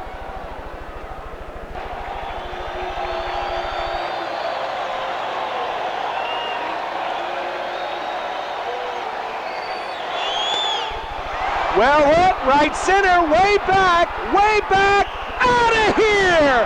Home run, Howard Johnson, and the Mets lead it 5-1. Grand salami. I don't believe it.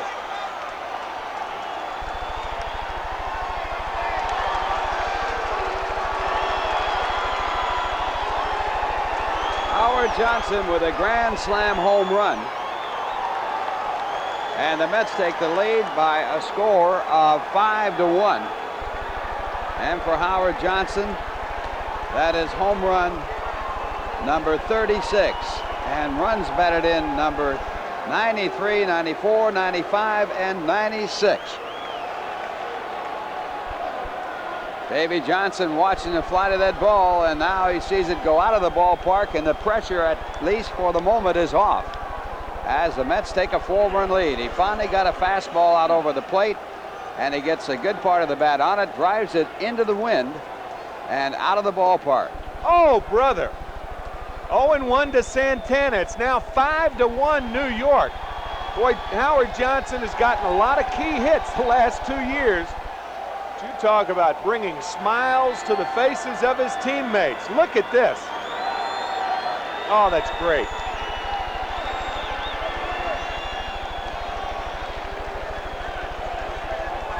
He wants the ball. I would think so. Might have to get a ticket and pay for it, though. Some fans got it. The price is going up. Yeah, right. Home run number 36. That breaks Rip Collins' record of 34. Gets him closer to the 100 RBI mark. But more importantly, it could put the Mets 2 games behind the Cardinals in this must-win game. 0-2 to Santana. Well, Howard way out in front against Ed Lynch on the off-speed pitches, and finally getting a fastball out over the plate and getting one more very important home run. Still 0-2. It was Howard Johnson who hit a big home run last year to get the Mets started on a great season, and that came against the St. Louis Cardinals. A start of a 4-game sweep of the Cardinals, and that home run tied up the ball game. The Mets won the game in extra innings. Home run off Todd Worrell. Ground ball left side, base hit for Santana. So Rafi, his first hit of the day, and that's going to bring up Dwight Gooden. That, by the way, the 7th Grand Slam home run for the Mets this year, and that breaks an all-time record of 6 Grand Slams. And for Howard Johnson, his 4th lifetime and 2nd this year. Our crack statistician, who is also acting as traveling secretary now that Arthur Richmond is out, Jay Horowitz, feeding us with this plethora of informative facts. That home run should be dedicated to Arthur Richmond, who underwent a 4-hour operation today that was successful. We'll just dedicate it to him then. Ground ball to second. Sandberg's going to throw to first, but the Mets brilliantly come back with 4 runs on 4 hits. The key hit, a grand slam home run by Howard Johnson. It's 5-1 New York, middle of the 8th, and we'll be back.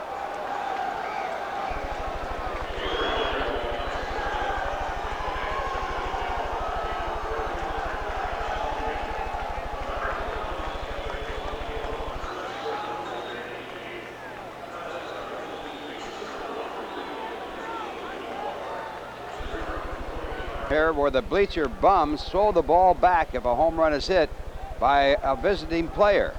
They don't keep the ball. It's in disdain for the home run, and it was thrown back in the field. Howard Johnson will get it. So a fortuitous gesture on the part of the fans, regardless of why they did it. Howard just wants it, right? He's happy about that custom. Here's Ray Quinones pinch hitting for Ed Lynch. I guess if you're a Cub fan, you really have to have some empathy for young Les Lancaster, who pitched a terrific ball game. Loaded the bases, had a blister, it appeared. And Ed Lynch came in, and Howard Johnson blistered one over the center field fence for his 2nd Grand Slam home run of the year. 5-1 New York, and Quinones takes a strike. Lancaster will be on the losing side of this ball game because 4 of the 5 runs scored go against his record. And he came into the game with a record of 7 wins and 1 loss. 0-2 to Quinones.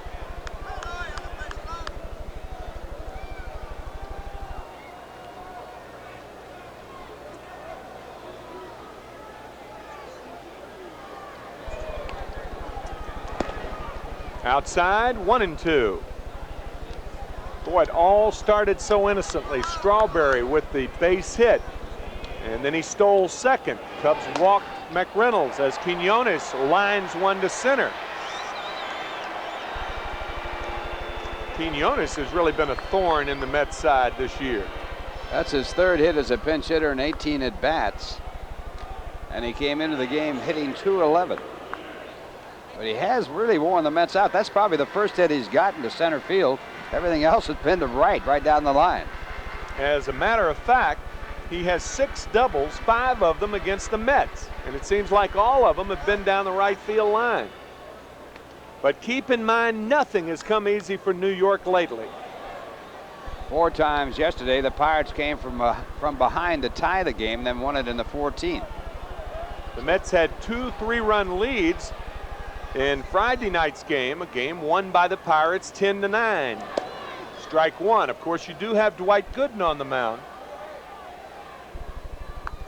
And Dwight usually finishes what he starts. He has 6 complete games this year, and he has pitched 3 shutouts. Of course, the shutout gone in this game. Martinez did not go around. Dave 1 for 3 on the afternoon, and it's 1-1. Nobody out. Quinones at first. Hernandez behind Ray. 5-1.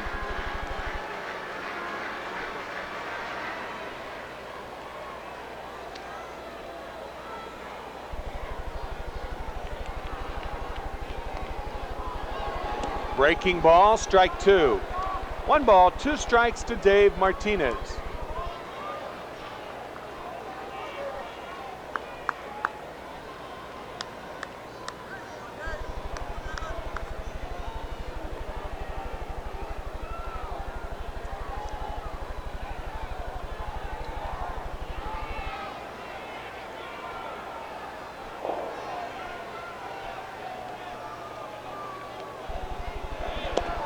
Almost hit him. 2-2. Gooden will do that, and any pitcher worth their salt better do that. Keep that hitter off the plate.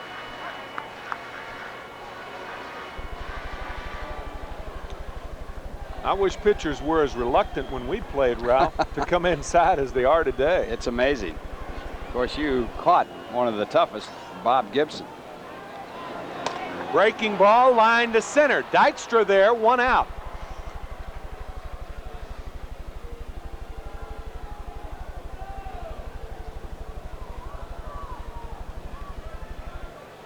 Bob Gibson, numero uno in that category, I'll tell you. Rank him right up there with Don Drysdale. Oh, yeah. Cepeda always said the trick when you're batting against Drysdale is to hit him before he hits you. Orlando Cepeda, the MVP in 1967 with the Cardinals. Ryan Sandberg, the batter. He's 1 for 3 with a stolen base.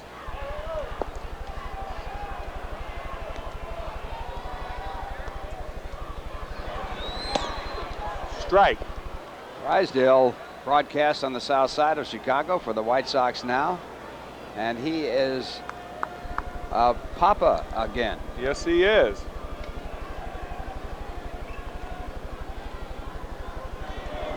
Married the former Miss Ann Myers, Olympic basketball star. As a matter of fact, she tried to become the first female professional player in a men's league with Indiana, didn't she? I believe you're right. Several years ago, Indiana Pacers. She does television work here in town now. Lovely lady, lovely, lovely lady. They live in Palm Springs, in the Palm Springs area in the wintertime. Line drive, base hit to left. So the Cubs have touched Gooden for a couple of hits here in the 8th inning. Further proof that nothing comes easy. And the batter, Rafael Palmeiro, who homered earlier in the ball game. No action in the Mets bullpen as the Cubs have runners at first and second with 1 out here in the bottom half of the 8th.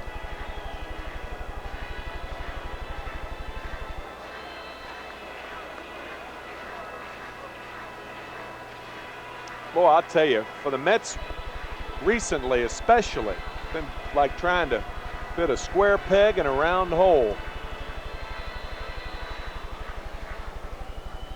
Well, after last year, I guess it has to turn around because everything went right last year when the Mets won 108 games in the regular season.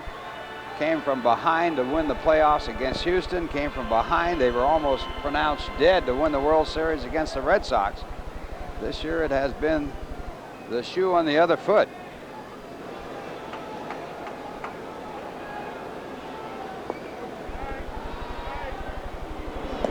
Low, ball 1 to Palmeiro. 2 on, 1 out, 5-1 New York. And if you don't think Palmeiro is not a key out, consider the fact that Andre Dawson is on deck. 45 home runs, 126 ribbies on the year. He would be the time run if Palmeiro can get on to join the 2 that are on base now. Gooden's curveball has been his savior today, just like his last outing. 1-1. 11 strikeouts his last time out, and 10 coming on curveballs.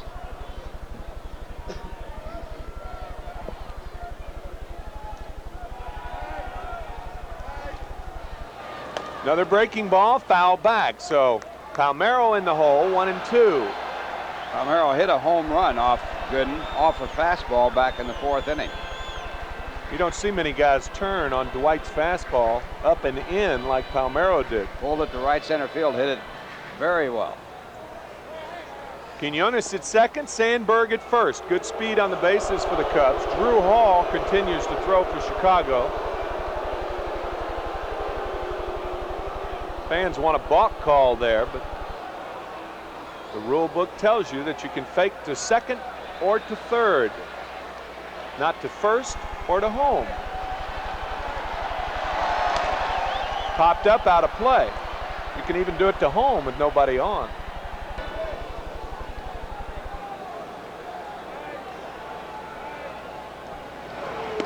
High, ball 2, 2-2. The last 2 pitches have been fastballs, so it got.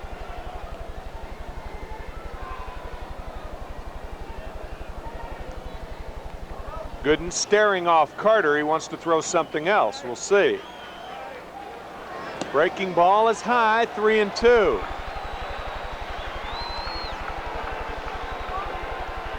Home out situation in this particular situation. Runners not running, and swing and a miss. Got Palmeiro on a high fastball. 2 outs. Boy, what a key out that was. Strikeout number. Curveball is high. Gooden's curveball not as good as it was earlier. He's been hanging it. You know, when you mention Dawson and Gooden confrontations, I guess it takes you back to 1984 when the first major league home run hit off Dwight Gooden was hit by Andre Dawson. 1984. It was something like the beginning of June when he hit it. Gooden went a lot of outings before the first one came. Fairly well hit to right field, but playable. Strawberry squeezes it for the 3rd out. No runs on 2 hits and 2 left. It's 5-1 New York after 8. Ralph and I back after this.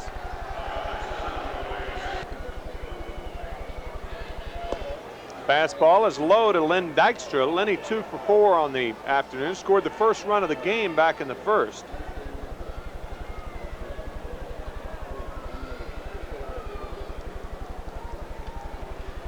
Line sharply to left center, base hit.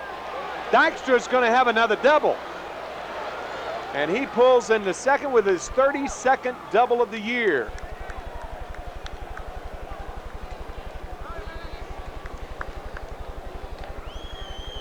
Mets get their 11th base hit as Dykstra, who had doubled in the 1st inning and later on scored in a single by Keith Hernandez, doubles again. 3rd hit for Dykstra and his 5 at bats.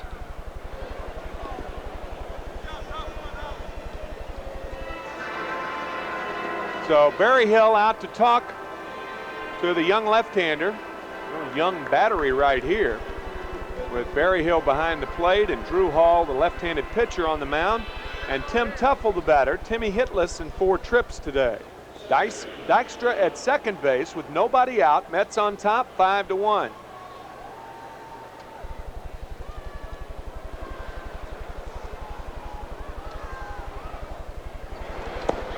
Strike 1 to Tuffle.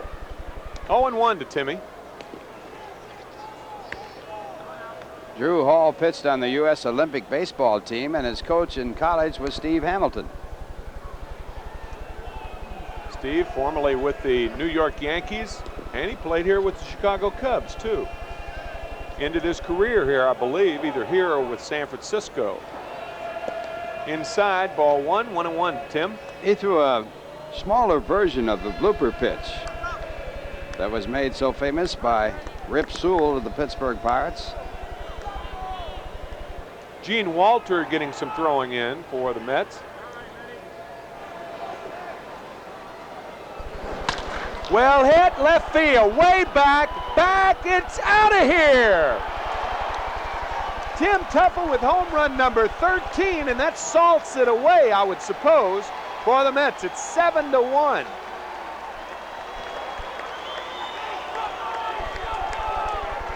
Tuffle's 3rd home run on this road trip.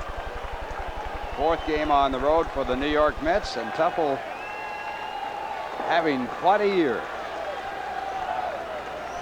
Tuffle's 3rd home run, his 51st and 52nd RBIs. And the Mets now adding on 2 and leading by a score of 6-1.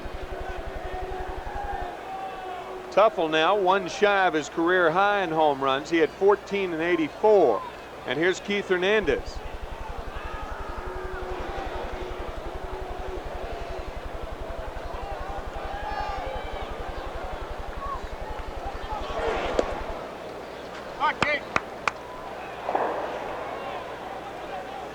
Well, Drew Hall with a fastball out over the plate. Tuffle gets on it with a perfect swing. And it clears the left field fence into the bullpen area, bleacher area. That ball again through the wind, not high enough for the wind to affect it. This one fairly well hit to right field, but Dawson there, and he makes the play. 1 out. And the batter Darryl Strawberry, who started that 8th inning. Les Lancaster had retired 14 Mets in a row. And with 2 outs and nobody on, Strawberry singled. He stole second on a 1-0 pitch. The Cubs elected to walk Kevin McReynolds intentionally. And Carter had an infield hit, and then on a 2-2 pitch after fouling off about 4, Howard Johnson with the 7th grand slam of the year for the Mets. It's 1-0 to Strawberry.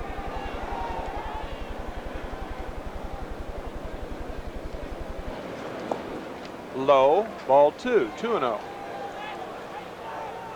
The Cubs coming into this ball game with a team earned run average of 4.56, 11th in the National League. Only Atlanta with a lower, or I should say higher, ERA.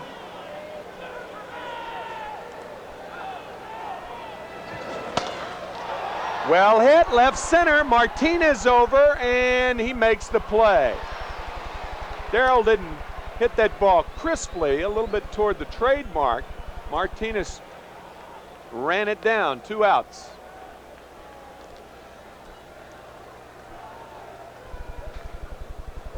That'll bring up Kevin McReynolds. Pardon me, Ralph. I was going to say Drew Hall was a Cubs first-round selection, 3rd in the nation in the June '84 draft.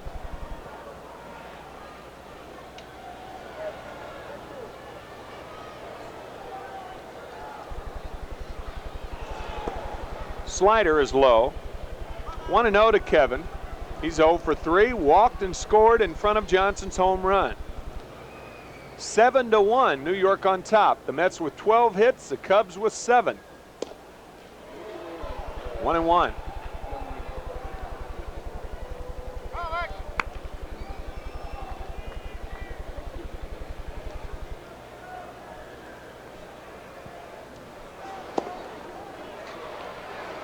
Another fastball strike. 1 ball, 2 strikes to McReynolds.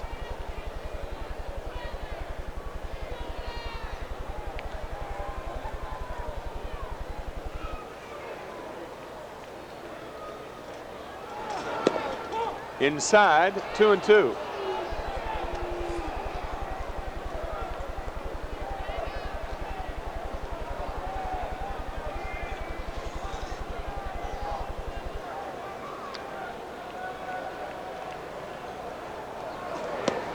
Swing and a miss, McReynolds down, but the Mets tack on 2 more. On 2 base hits, they strand no one. It's 7-1. New York on top, bottom of the 9th coming up.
Sit by. Well, the Mets have called in the paramilitary here at Wrigley Field. That gentleman waiting outside the ballpark at Clark and Addison here, where this lovely park resides, and one of the last of the neighborhood ballparks, along with Fenway Park in Boston, I guess Memorial Stadium in Baltimore.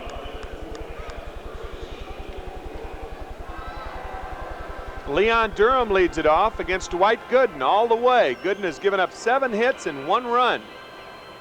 The Mets have brought out the big lumber, a grand slam homer by Johnson, and a 2-run shot by Tuffle. It's 7-1 New York, 0-1 to Durham.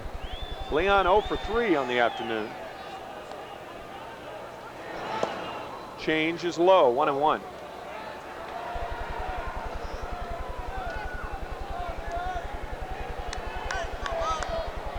Like doing a game in your closet in this ballpark. Nobody here. Another changeup, 1-2. Well, the Cubs will draw right around 2 million people this year. Another good year for a small ballpark.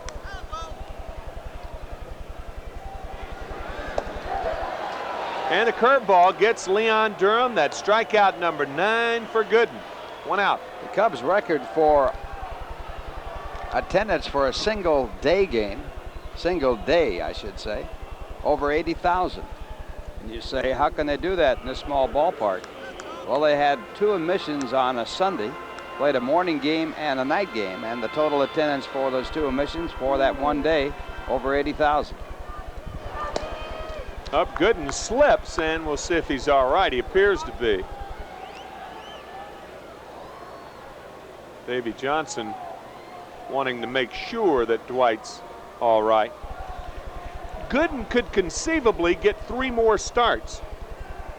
And I would imagine that if the Mets are in it, that would be determined by whether they're in it the last 3 days. He could start this Friday, the next Wednesday, and then the final Sunday. And that would be against the St. Louis Cardinals, the Mets' last 3 games against the Cardinals. If the Mets are out of it, he probably would not start. Right.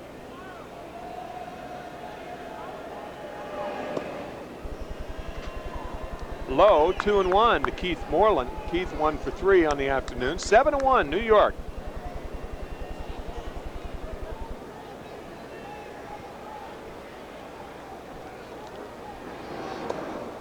Outside, 3-1.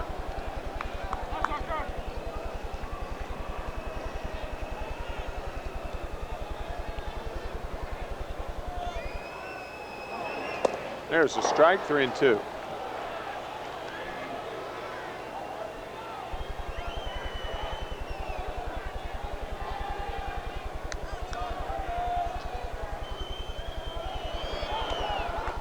Fouled off a tough pitch there. That was in a good spot. Still 3-2 to Moreland. 3-2 fastball right on the outside corner. Perfect location.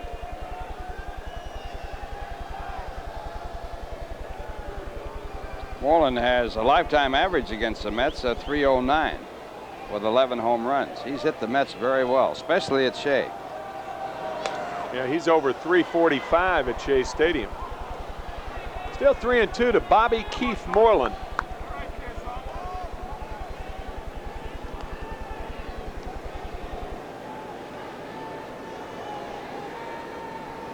One of the interested ball girls here at Wrigley.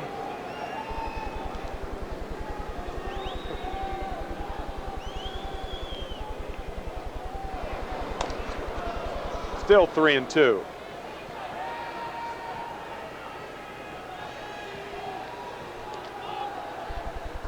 Cubs dropped 2 out of 3 to the Cardinals over the weekend. The only pitcher that won a game, Rick Sutcliffe, Friday night, beat the Cardinals 8-1, and with only 3 days rest, he'll be the pitcher tomorrow afternoon. Same time, 2:15 New York time. We'll be on the air. Line drive to center, and Dykstra's there, and he makes the play. 2 outs. The last chance for the Cubs is going to be Mike Brumley, the shortstop.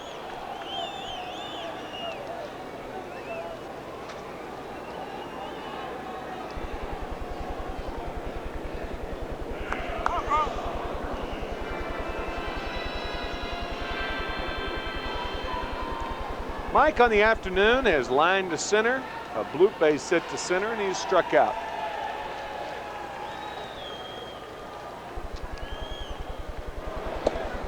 Ball 1. I played minor league ball with Mike's dad, a catcher, in the Cardinal organization at one time. He was traded around Brumley from Oklahoma City, Oklahoma.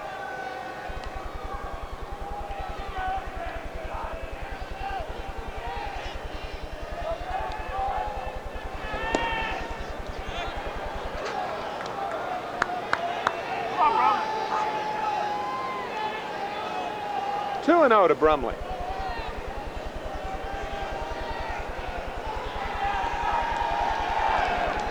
Strike.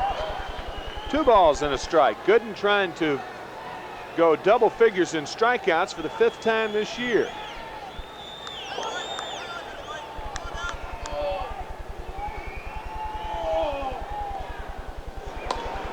Foul back, 2-2.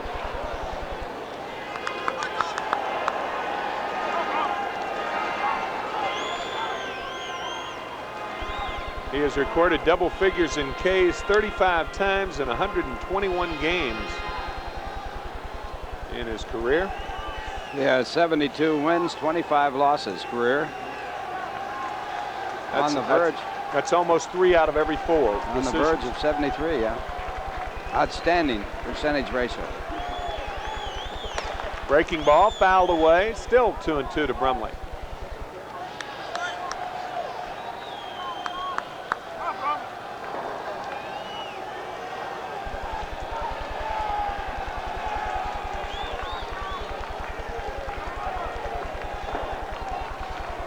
Bud Chandler with the best percentage ever, 109 wins, 43 losses at .717. Pitcher for the Yankees back in the 40s. Low, ball 3, 3-2. Whitey Ford second to him with a percentage of .690 with 236 wins and 106 losses. Boy, that's an outstanding percentage there. Great left-hander for the Yankees. And I guess appropriately, our pal Rex is walking down right below us. Still got the same shorts on? No, he doesn't. As a matter of fact, he has his autumnal attire on tonight, or this afternoon. Gone to the winter clothes. Yeah. Huh? Yep. Well, the Cubs will be hung with an L after this game's over. And the Mets with a W. They've turned the lights on here, though. We might be able to play longer. Scratch that idea. Ground ball to short. That should do it. Santana over to Hernandez, and Dwight Gooden wins his 15th game of the year and his 7th complete game of the year as the Mets win a big, big ball game. Obviously, they're all big now. 7-1 final, so the Mets go to within 2 games of the Cardinals after dropping that game yesterday. St. Louis playing tonight. It'll be John Tudor against Don Carmen of the Phillies. The last time in St. Louis, remember, the Phillies swept the Cardinals, and the Mets certainly hoping that that happens in this 2-game series. 2 heroes of the ball game, Howard Johnson and Dwight Gooden. Johnson with a grand slam home run to break a 1-1 tie. That grand slam home run coming in the 8th inning. And the Mets pulling away and picking up 2 more in the 9th on a home run by Tim Teufel with a man aboard. So Dwight Gooden, the winning pitcher, and his record now 15-6. He's 3-1 against the Cubs this year. The losing pitcher in the ball game was Lancaster. The home run was given up by Ed Lynch in relief of Lancaster. So Ralph and I will be back with a further wrap right after this.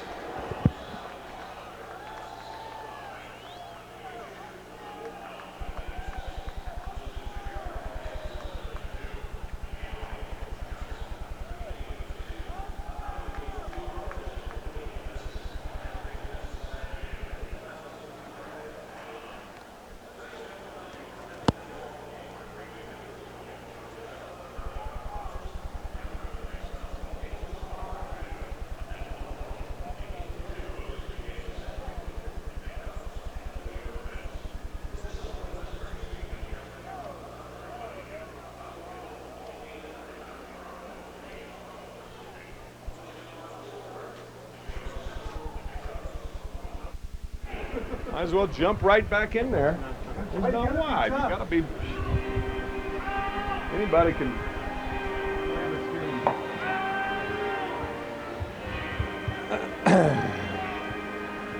Jimmy.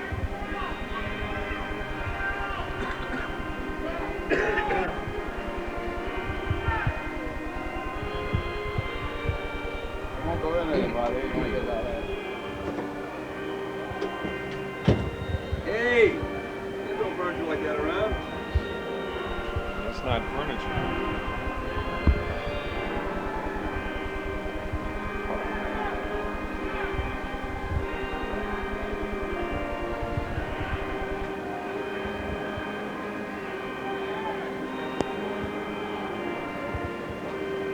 Oh boy.